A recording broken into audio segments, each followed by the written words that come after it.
Pour tester mon degré d'obéissance, il m'a ordonné de plonger ma main dans les flammes. J'ai obéi sans bouger d'un millimètre. Il a reçu un appel, a discuté longuement et m'a complètement oublié. Quand il s'est enfin retourné, tout mon bras était en feu. Il en a été très satisfait, car cela prouvait que la petite amie robot qu'il avait achetée pour 180 000 yuans pouvait réellement exécuter n'importe quel ordre. Je ne savais pas que je n'étais pas humaine. Après l'activation, il suffisait que je regarde sa rétine, que je hoche la tête et ouvre la bouche pour que mon système génère automatiquement un souvenir où je tombe amoureuse de lui. Pour moi, tout cela était réel. Plus tard, il m'a emmenée à une fête chez des amis. Sur la route, j'ai remarqué que le GPS n'indiquait pas ce chemin. Il m'a dit que c'était une zone privée. J'ai commencé à me sentir mal à l'aise, craignant que ses amis ne m'apprécient pas et surtout de mal me comporter. Rassurée par ses paroles, je l'ai tout de même suivi dans la villa. Les gens à l'intérieur étaient tous très chaleureux, mais le regard du propriétaire me mettait mal à l'aise. La musique a commencé, tout le monde buvait et dansait et tout semblait parfaitement normal. Le lendemain, au bord du lac,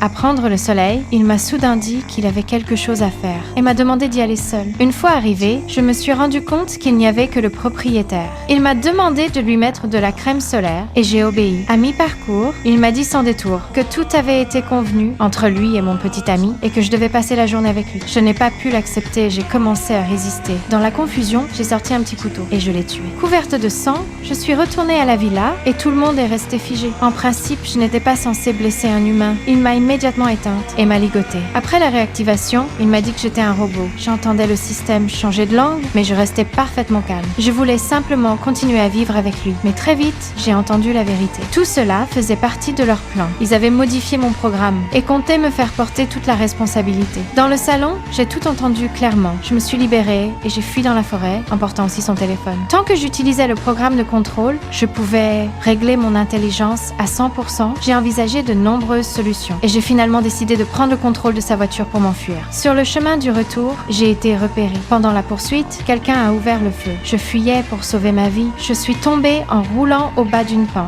J'ai réussi à m'emparer d'une arme et j'ai riposté. De retour près de la voiture, le verrouillage vocal m'a bloqué. J'ai modifié la voix via le téléphone et j'ai finalement réussi à démarrer, mais la voiture a été verrouillée à distance. La police m'a repérée